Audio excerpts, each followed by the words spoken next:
High বন্ধুরা, তোমরা সবাই কেমন আছো? আশা করি ভালো আছো। আর হ্যাঁ বন্ধুরা, এখন থেকে প্রত্যেকটি ভিডিওর থাম্বনেল বা ব্যানার দেখে এড়িয়ে যাবেন না, কারণ সামাজিক কারণে এখন থেকে প্রত্যেকটি ভিডিওর ব্যানারে আমরা খারাপ কিছু লিখব না ভেবেছি। তাই বলছি, প্রতিটি ভিডিও ক্লিক করে গল্পটা আগে শুনুন। আর আমাদের এই দুষ্টুরিয়া ইউটিউব চ্যানেলে প্রতিদিন রাত 9টায় নতুন নতুন ভিডিও ছাড়ি, মনে থাকে যেন রাত 9টা। আর একটা কথা শুনে রাখো, তোমরা যে যেখানেই থাকো না কেন, রাত 9টা বাজলেই কানে হেডফোন লাগিয়ে শুনতে থাকো, কারণ এই চ্যানেলের সব ভিডিও ইয়াং ব্যান্ডের ভালো লাগার মতো ভিডিও দিয়ে থাকি। তাই দেরি না করে চ্যানেলটি এখনই সাবস্ক্রাইব করে পাশে থাকা বেল আইকনটি অন করে নাও। যখনই ভিডিও পাবলিশ হবে ভিডিওর নোটিফিকেশন সঙ্গে সঙ্গে পেয়ে যাবে, এবং তাড়াতাড়ি বেল আইকন অন করে নাও, নয়তো ভিডিও কিন্তু পৌঁছাবে না তোমাদের কাছে। তাহলে চলো বন্ধুরা, বেশি আর কথা না বাড়িয়ে শুরু করা যাক। আমি রাই, শান্ত, ভীষণ সাধারণ একটা মেয়ে।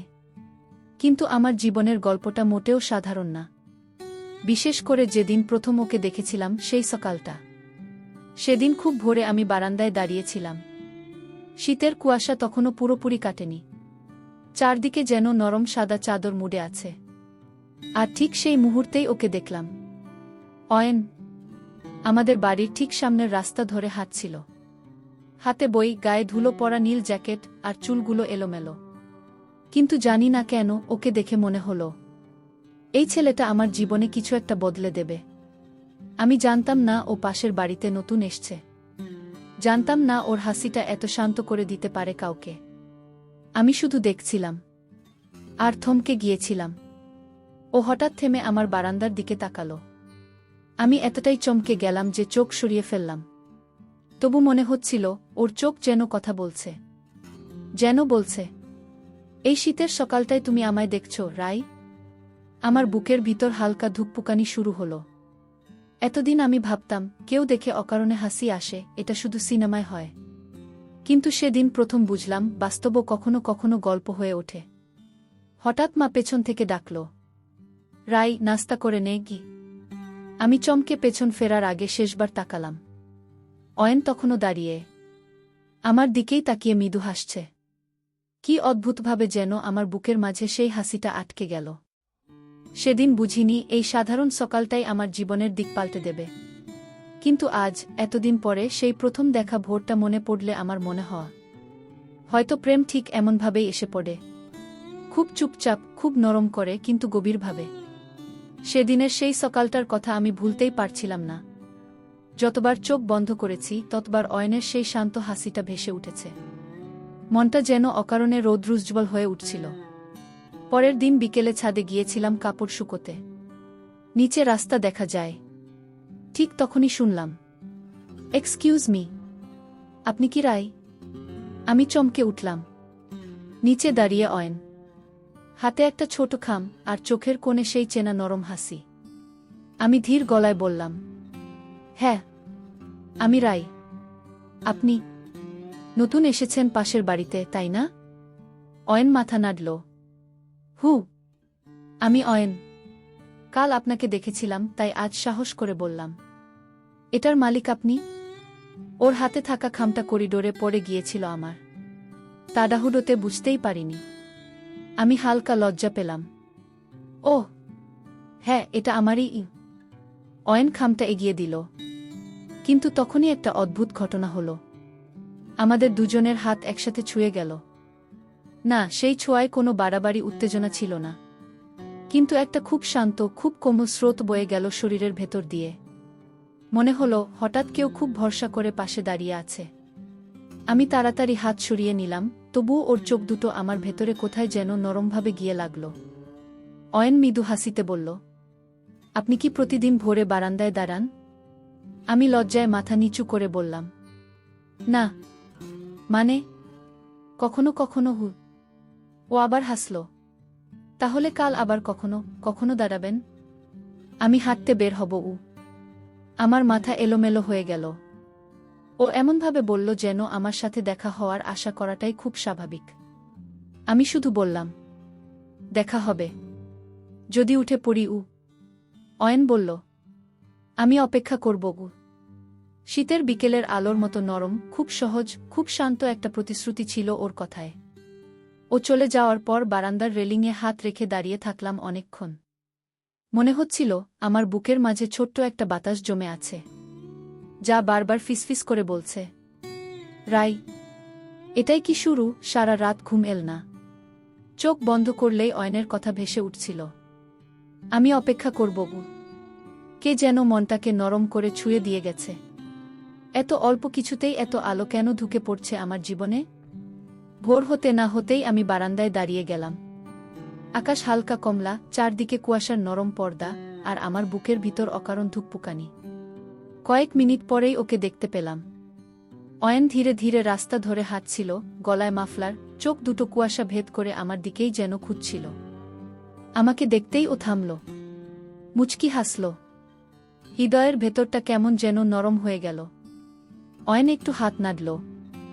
Good morning. আজ তো উঠেছেন? আমি লজ্জা পেয়ে বললাম, হ্যাঁ। কুয়াশা ভালো লাগছিল তাই। অয়ন কাছে এসে রাস্তার নিচ থেকে উপরে তাকিয়ে বলল, না, কেউ অপেক্ষা করছে জানলে উঠতে ইচ্ছে করে, তাই না? শব্দগুলো খুব সোজা, খুব সাধারণ, কিন্তু কেন যেন মনে হচ্ছিল আমার জন্যই লেখা। আমি একটু থমকে বললাম, আপনি তো বলেছিলেন হাঁটতে যাবেন। আমি শুধু বারান্দায় দাঁড়ালাম। অয়ন মৃদু হেসে বলল, আমি হাঁটব, তবে আপনি থাকলে হাঁটাটা একটু সুন্দর হয় গিয়ে। আমার গাল হালকা উষ্ণ হয়ে উঠল, বুকের ভিতর যেন পাপড়ি নড়ে উঠল। কিছুক্ষণ দুজনেই নীরবে দাঁড়িয়ে রইলাম। আমি উপরে, সে নিচে। তবুও মনে হচ্ছিল দূরত্বটা যেন আগের চেয়ে কম।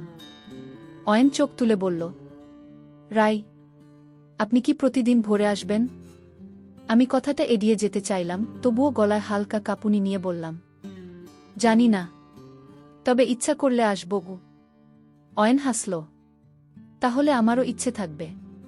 প্রতিদিন এমনভাবে বলল যেন এটাই খুব স্বাভাবিক। কোনো তাড়াহুড়া নেই, কোনো বাড়াবাড়ি নেই। তবুও কোথায় যেন হৃদয়ের ভেতর হালকা আলো জ্বলে উঠল।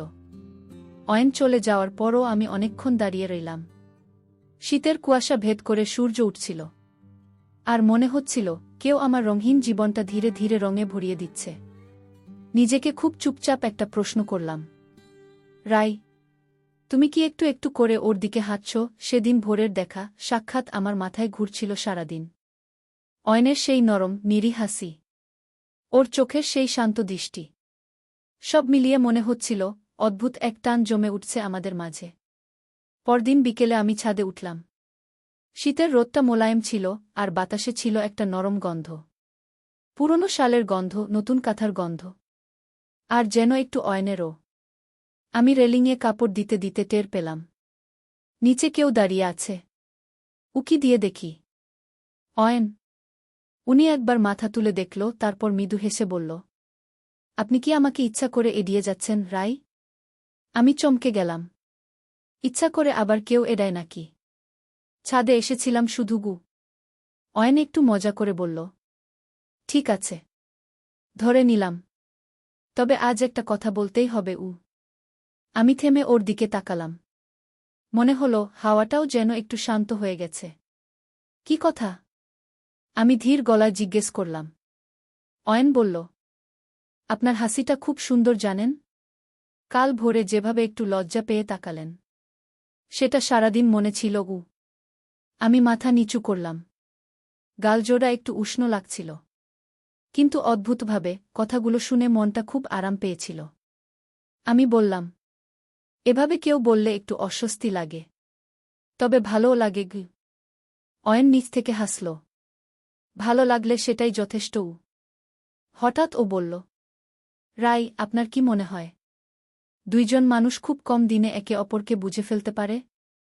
আমি একটু ভাবলাম। অনেক দিনের চাপা একটা প্রশ্ন যেন মাথা তুলে দাঁড়াল। আমি বললাম, হয়তো পারে, যদি দুজনের মন একই দিকে হাঁটে। অয়ন থেমে গেল। ওর চোখ দুটো কিছু একটা খুঁজছিল। মনে হচ্ছিল আমার উত্তরটা ওর জন্য খুব দরকার ছিল। তারপর খুব ধীরে, খুব নরমভাবে ও বলল, তাহলে আমরা কি একই দিকে হাঁটছি, রাই? মুহূর্তটা খুব মোলায়েম, কোনো তাড়াহুড়া নেই, কোনো বাড়াবাড়ি নেই, শুধু দুজন মানুষের অচেনা টান। যেটা নিঃশব্দে গভীর হয়ে উঠছে।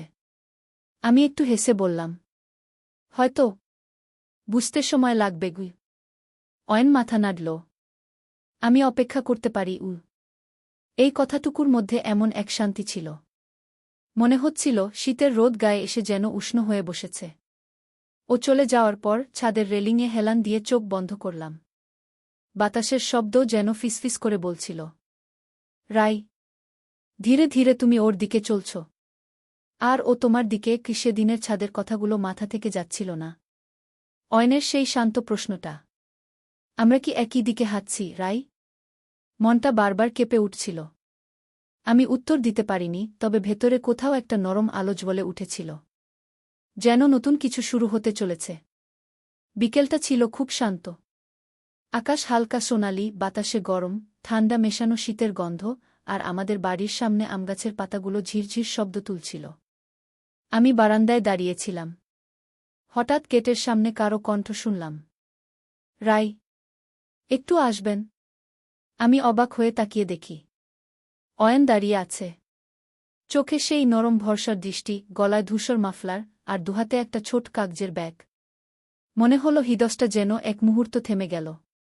আমি নিচে নেমে গেলাম। দাঁড়াতেই অয়ন একটু লাজুকভাবে বলল, আপনার জন্য কিছু এনেছি। আমি বিস্মিত। আমার জন্য? কেন? অয়ন হাসল। কারণ আপনি গতকাল বলেছিলেন কুয়াশা নাকি খুব ভালো লাগে। তাই ভেবেছিলাম কুয়াশায় দাঁড়ানোর সাথে সাথে গরম কিছু হাতে থাকলে ভালো লাগে।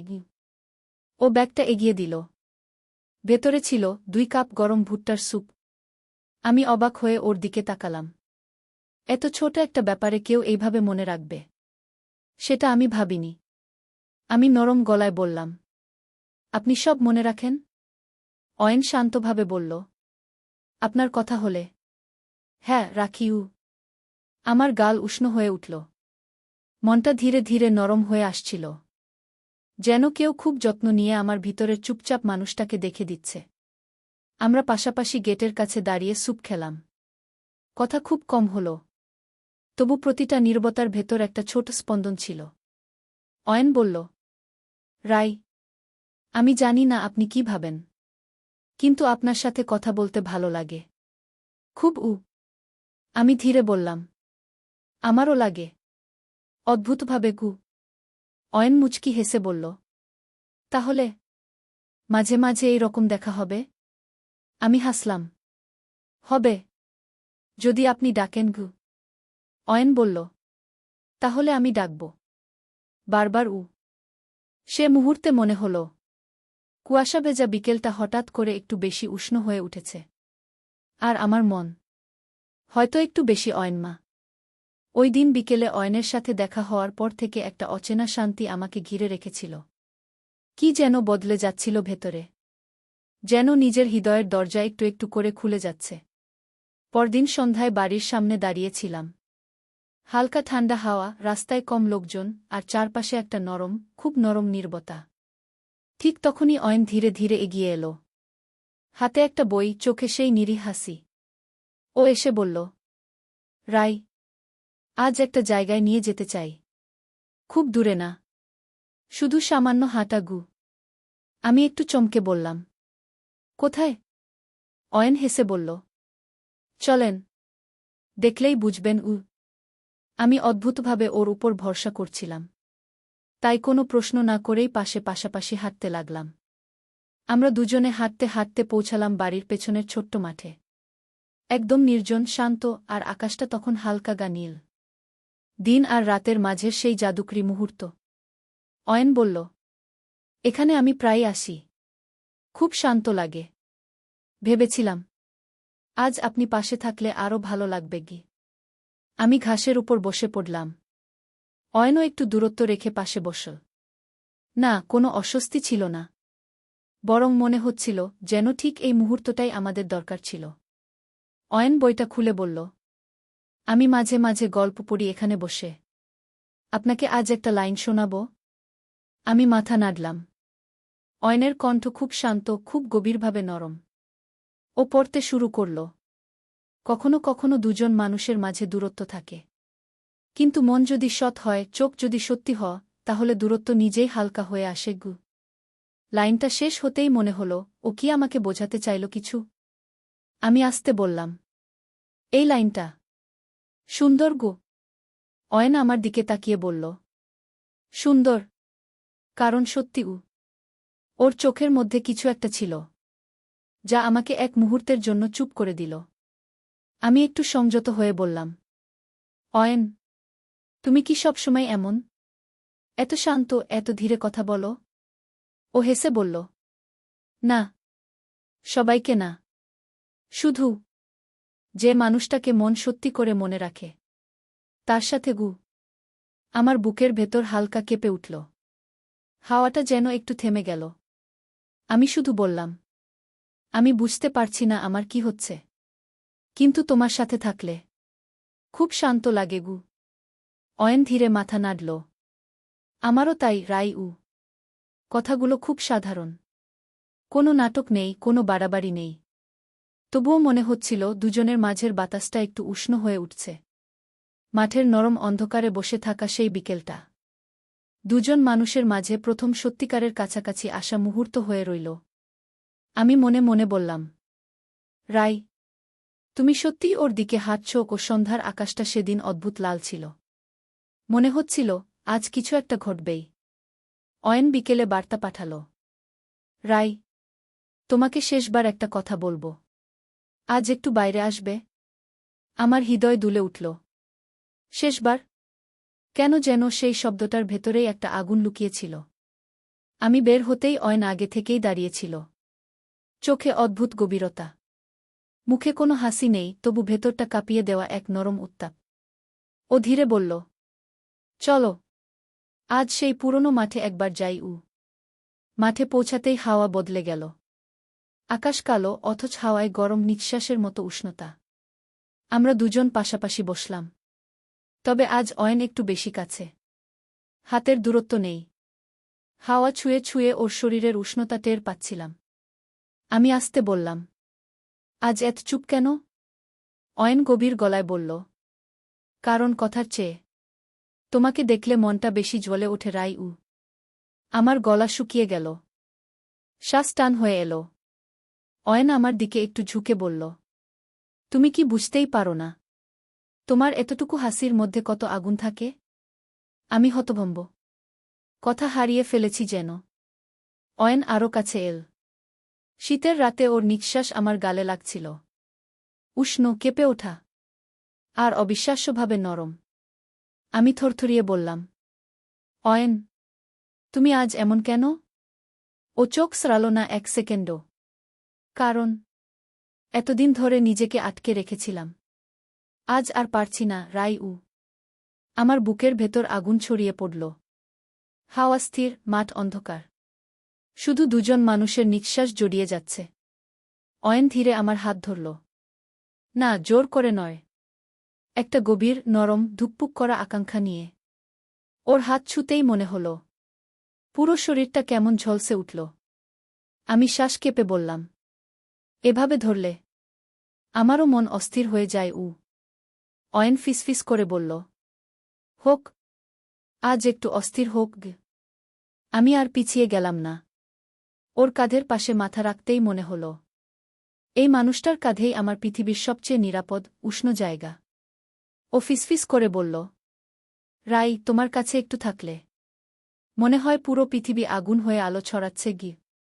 আমি ধীরে চোখ বন্ধ করলাম। হৃদয়, শরীর, মন সব মিলিয়ে একটা উষ্ণ ঢেউ আমাকে ঘিরে ধরল।